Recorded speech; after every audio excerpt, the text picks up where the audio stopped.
Nakoda sekaligus wisata Pulau Tikus Bengkulu Karam yang menyebabkan 8 warga tewas resmi ditetapkan sebagai tersangka oleh penyidik Polresta Bengkulu.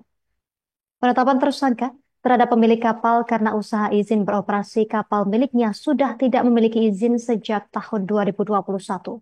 Untuk informasi lebih lengkapnya, kita terhubung bersama jurnalis Tribun Pekanbaru, maksud kami Tribun Bengkulu yang akan melaporkannya untuk Anda. Rekan Betami Sutra, silakan informasi selengkapnya.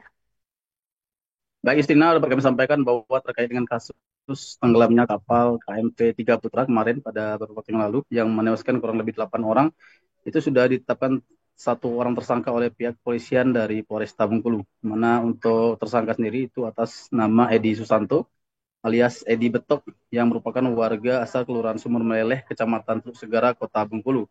Dan terkait dengan penetapan ini sendiri, itu untuk pelaku sendiri itu bakal dijerat dengan pasal 302 ayat 1 junto pasal 117 ayat 2 dan juga pasal 323 ayat 1 junto pasal 219 ayat 2 Undang-Undang Nomor 17 tahun 2008 atau pasal 359 KUHP. Di mana berdasarkan pasal tersebut itu tersangka sendiri akan dijerat dengan pasal terkait dengan Undang-Undang Pelayaran dan pasal kealpaan atau karena kesalahannya itu menyebabkan adanya kematian. Di mana Edi sendiri ditetapkan tersangka karena diduga telah menyebabkan kelalaian terkait dengan perizinan layak jalan dari kapal KM3 Putra miliknya yang ia operasikan untuk perjalanan wisata ke Pulau Tikus. Di mana padahal dari hasil penyelidikan polisi, perizinan operasi kapal tersebut itu memang wajib untuk diurus demi memastikan keselamatan pelayaran dan juga melindungi nyawa manusia serta harta benda dan bahaya yang disebabkan oleh kapal yang tidak layak melaut nih, Tribunus. Dan untuk dapat diketahui bahwa kapal KM3 Putra tersebut sebelumnya sempat mengurus izin yang dimaksud dan izin tersebut itu sempat diurus pada tahun 2018 lalu. Namun akan tetapi izin tersebut sudah tidak berlaku lagi sampai dengan tahun 2021 lalu.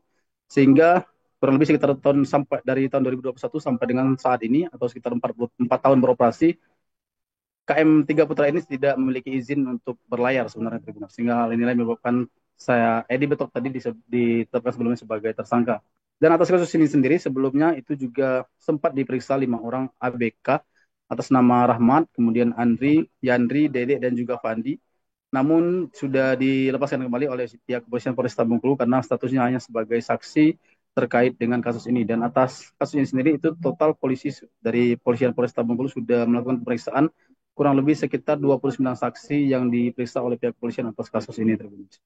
Dan dapat kami pastikan sementara juga di berdasarkan berdasarkan data yang kami terima itu untuk penumpang sendiri kemarin totalnya berdasarkan update terbaru dari Kepolisian Polresta Bengkulu mencapai 107 orang. Sedangkan di berita pertama dari kejadian ini sendiri sempat disebutkan bahwa jumlah penumpang dan ABK itu hanya mencapai 104 orang. Artinya ada tambahan beberapa orang lagi, ada tambahan sekitar kurang lebih 3 orang.